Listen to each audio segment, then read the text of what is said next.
Welcome to Light Sessions with Sloane, the podcast for women who know more is possible and want to bring it into their lives now. I'm Sloane, a personal and professional coach for women, and if you're here, I know you're dedicated to growth and you care about your purpose and impact. Let's dive in to explore living life even more on purpose. So happy to be here with you. I'm really happy to be here with you. What a joy. And I actually want to start off by just acknowledging who you are, because I feel like we've been on this big journey together, and I am just so impressed with the way that you have dedicated yourself to your growth.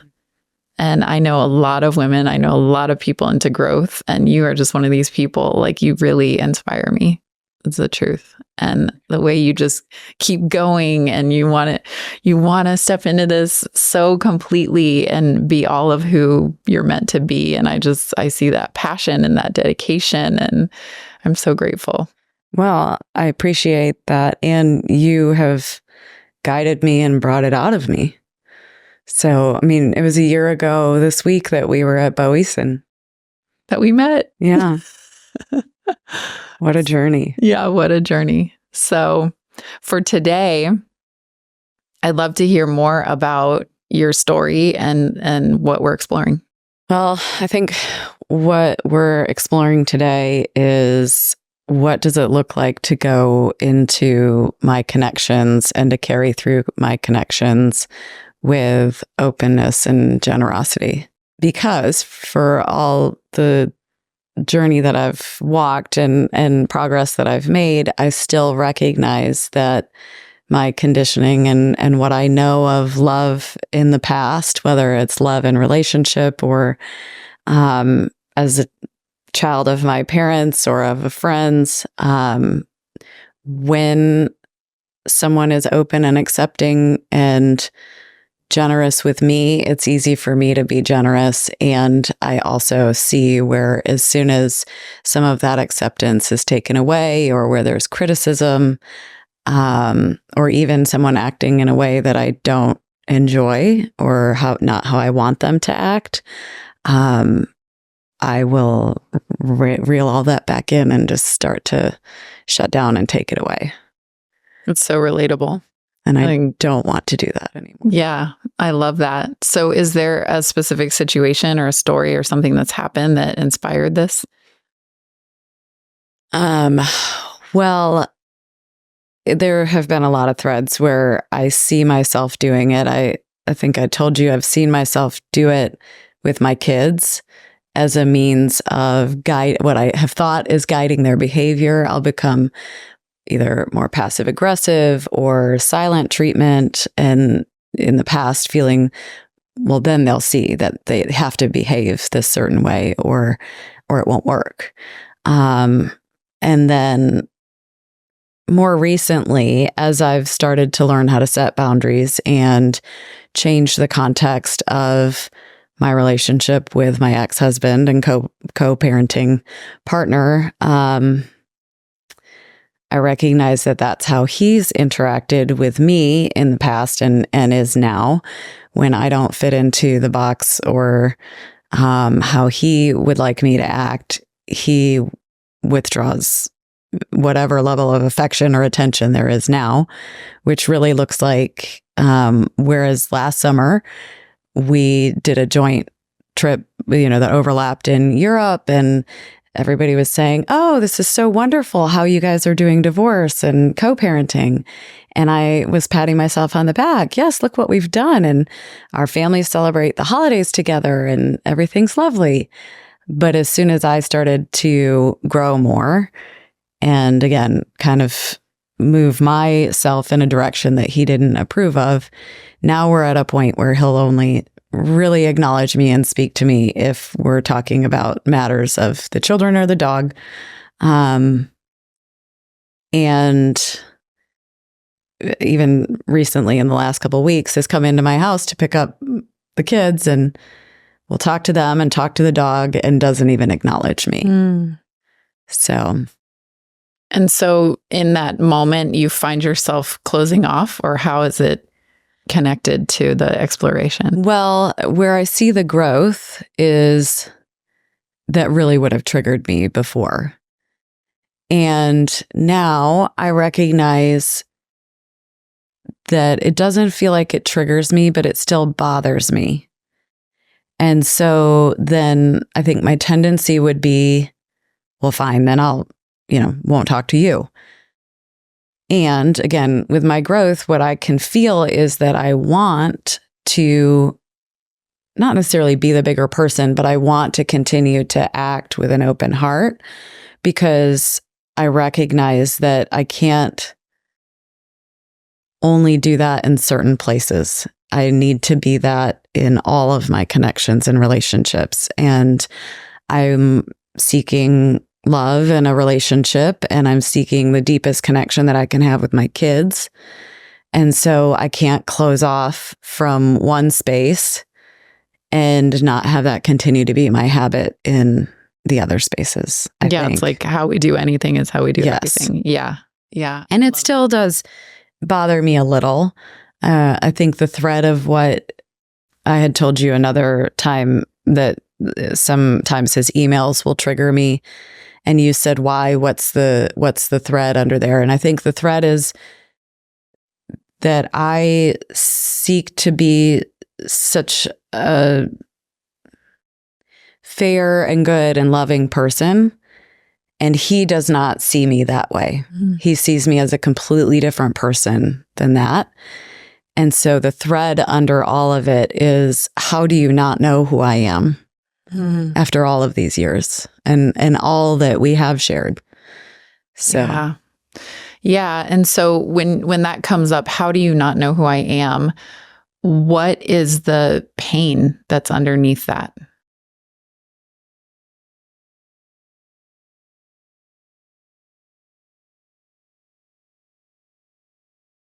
I think part of the pain is I spent half my life with that person.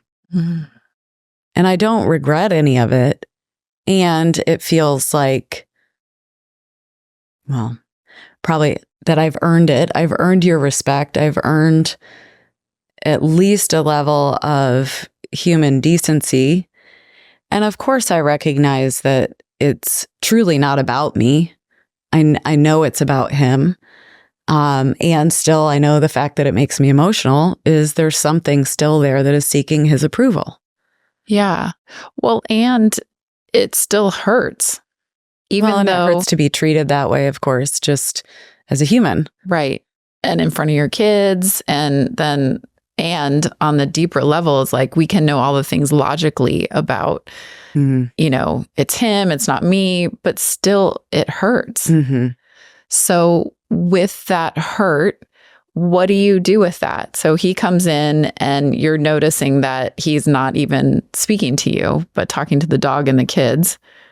What could you do as the next step with that pain instead of just trying to say, well, okay, I know it's okay. I was going to say, I'm sure what I'm doing is bypassing it. What I could do is, once they leave the house, I could sit and feel it and really acknowledge that does hurt. It hurts. Yeah. And so the old pattern is to close your heart when something like that happens, or use the example that was also so relatable of with your kids, not doing what you wanted or doing something that upset you. And I was like, oh yeah, I totally have done that. Actually, yesterday, my daughter was like, she did something that I didn't enjoy, and I kind of got quiet, and she's like, are you upset with me?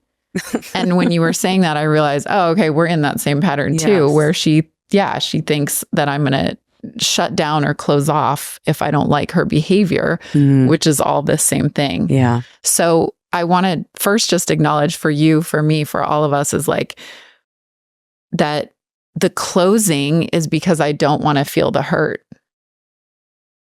Well, and it's manipulation too. That's true. It can be. I mean, I fully yes, I do agree that there are a lot of instances where I don't want to feel that, or,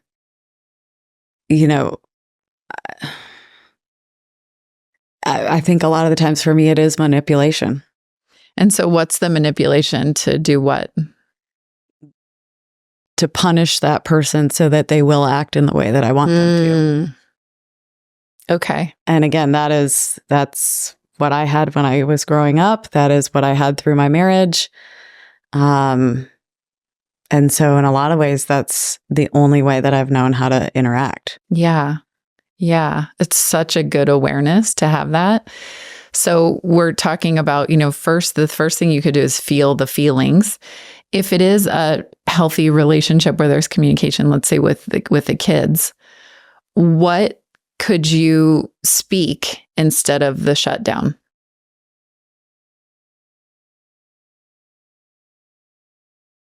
Well, I could tell them what I'm feeling.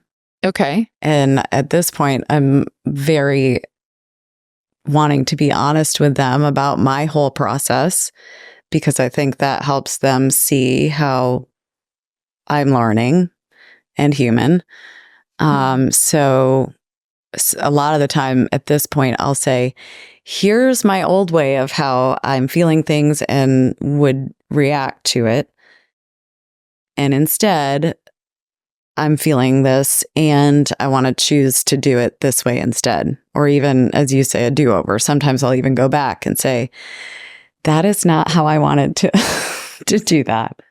Good. So, I wanted to try something with you if you're open to it, because I love this process that we're talking through, which is like letting yourself actually feel the hurt. I think probably the first step is even noticing it, because when we're raised with something like this, it could be just boom, boom, boom. It's so unconscious. Yeah. I get upset, shut down, get moody or whatever that comes, and then the manipulation happens. And so first step is even noticing, oh, I'm in this pattern. And then slowing it down enough to go through these steps. And I think something that I feel inspired to try, if you're open to it, is actually this kind of little visualization that can also happen. This could happen within a couple seconds, and it could also be like removing yourself into another area to experience it. But I think this is really important for us as women to practice, and I'll tell you more after if you're open to trying it. Okay. Let's close our eyes. And feel just for a moment all of your tension in your heart. And notice where the feeling is when something happens that you don't enjoy, let's say with your kid's dad, when he comes in and ignores you and that situation. Notice if you feel a tightness, if you feel a clenching, a color. Where do you feel it in your body when that happens and it hurts you? Probably more solar plexus. In the solar plexus. Okay, great. So put your attention there. Is it a color or sensation, or how would you describe that feeling in your solar plexus? Like stabbing or a pain or constriction. A stabbing pain. Okay, good. So see if you can feel that stabbing pain constriction, and just breathe your breath all the way in as deeply as possible into that space right there, but allowing the sensation to be, and then breathe out and letting your body relax, but continuing to focus your attention on that sensation. And sometimes with the sensation, I even do something like comforting it. Yeah, that really hurts. That stabbing pain there in my belly, acknowledging it, feeling it, comforting. And seeing if you can bring some kind of care to it while you still are feeling it. It's not trying to put it away or make it go away. It's just like, yeah. Well, because you know that my MO is to just stay with it in my head. Yes. And not even get to the point of recognize it in my body. Good. Can you feel it right there, right now, when you think of him coming in and talking to the dog and the kids and not you? Yeah, I mean, it's subtle because I feel safe and calm, but... Sure. Yes. Sure. Yes. Good. Okay, that's good. And, even if it was a moment where you couldn't fully feel it, just the thinking about it is definitely a step forward. So sometimes we need that to get to the feeling in the body, depending on how disconnected we are. But either way is sitting with that in a moment. And then maybe try putting your hand on wherever you feel it, and maybe try the other hand on your heart,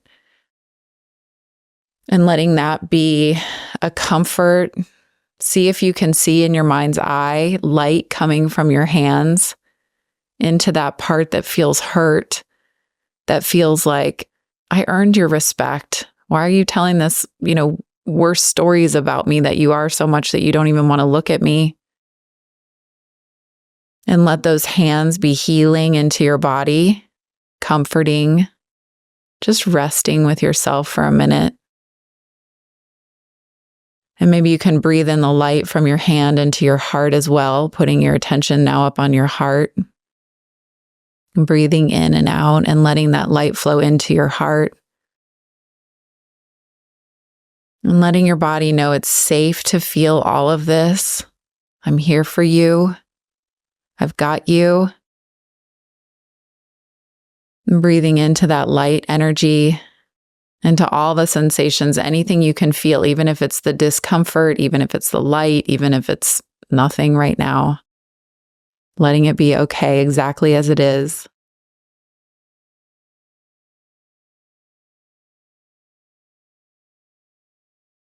And when you're ready, and opening your eyes. How's that feel? Good. That feels like that could be a good practice. Yeah.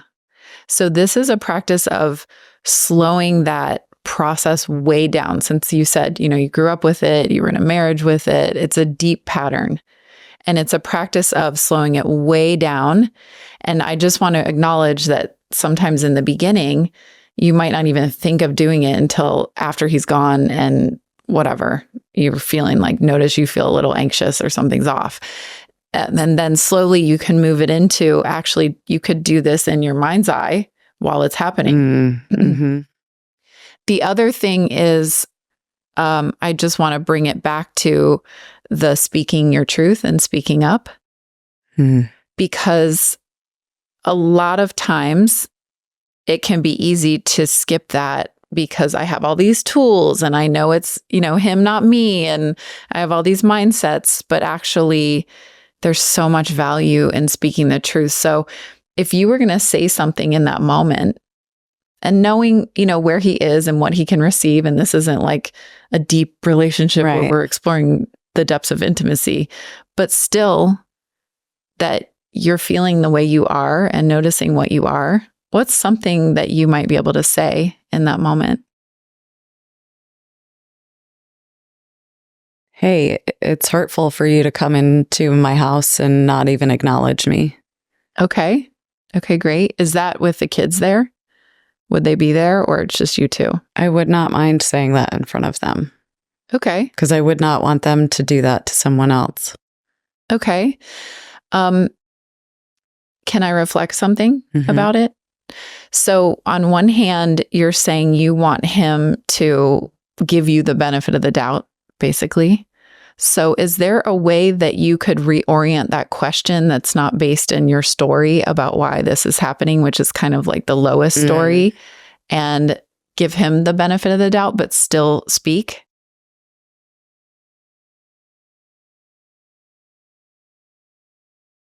I mean, I could ask it as a question. Is there a reason that you're not acknowledging me? I love that. Hey, I noticed you haven't even looked me in the eyes. Is there a reason you're not acknowledging me? Are you okay? Yeah.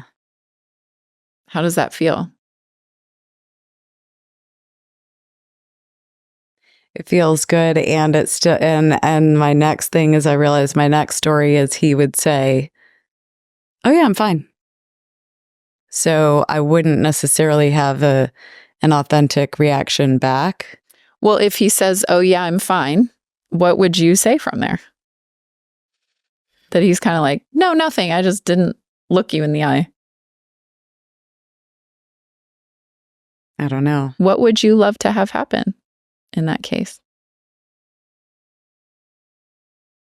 Well, I would love that next time you come in, you greet me and say hello. Yeah, perfect. Yeah. Okay, we can play here. Great. Let's say hello to each other since we are, previously married and raising children together. That would feel really good. Are you open for that? Mm-hmm. And then he could say yes or no. Maybe he's just not, and I think the storytelling that you bring and that we bring to the situation ourselves is the most important thing. So what potentially could be going on for him when he comes in and doesn't make eye contact with the mother of his children?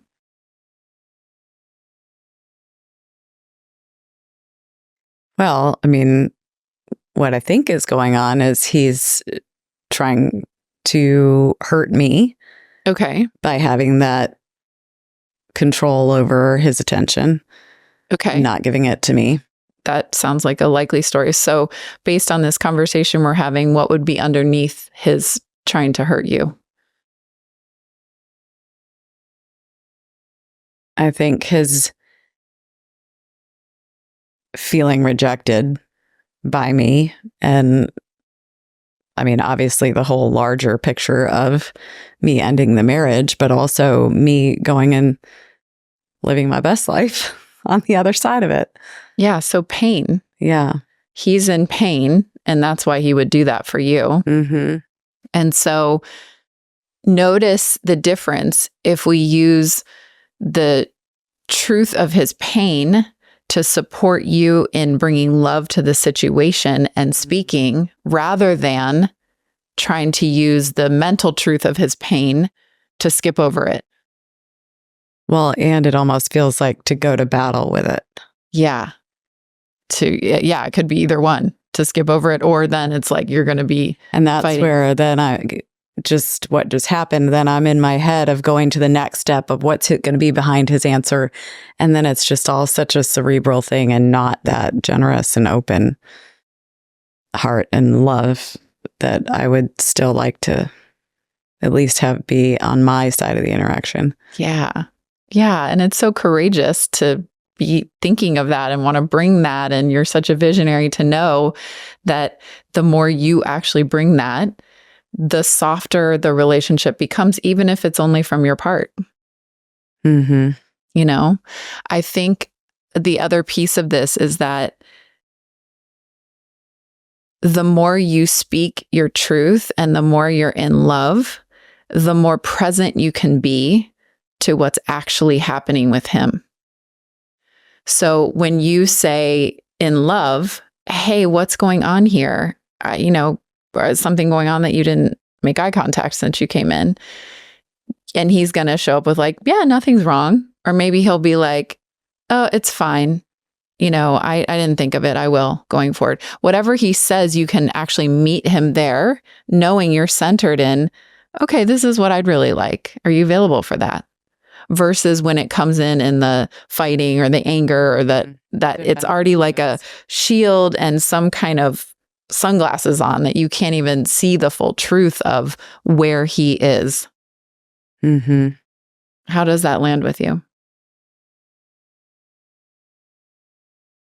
I mean, I think that's exactly how I would like to approach it. Yeah. And I want to also acknowledge that we're really into mastery here, because one of the highest places of activation would be with your ex-husband and this behavior. And you've had all this growth and there can be a better way, and he's not into it. We've talked about too that it's very unpredictable. He could be great and soft and kind and jovial one day, and then the next day very prickly and hurtful. So that has been part of the journey that's been so hard, is to continue to do this opening, not knowing when an attack is coming in. Right. So then maybe another piece of this while you're really working on this is doing a 5-minute meditation before you're going to see him. Mm. It's like, how centered can you get in yourself? Because if you're not, that, can pull the rug out from under you. Mm-hmm. And if you are, it's not that it wouldn't hurt or upset you, but maybe you'd still be present in it, or can at least practice that. Well, and just know that I'm safe in it, Yes. in my own space. Yes. Safe with yourself. Mm-hmm. I love that. What are you taking from this conversation? Well, first, about the acknowledging it and feeling it, because I'm sure what I did after that was probably just get busy in the house and go about my day. So I think the acknowledging and feeling it in order to be able to process it. And then hopefully to turn and act in the way, or speak my truth and then act in the way that I'm aspiring to, or at least closer to it, without defensiveness and being closed. Awesome. It's so beautiful that you want to do that. And in this relationship, and I know you want to do it in service of all relationships and your intimate relationship and your relationship with your kids and everything. So I'm just so excited for you and can't wait to hear what comes. Thank you. Yeah. Thanks for being here. Mm-hmm. Thanks for joining me on this episode of Light Sessions. Follow me on Instagram at Hard and Sloane. Click the link in the show notes. Can't wait to connect with you soon.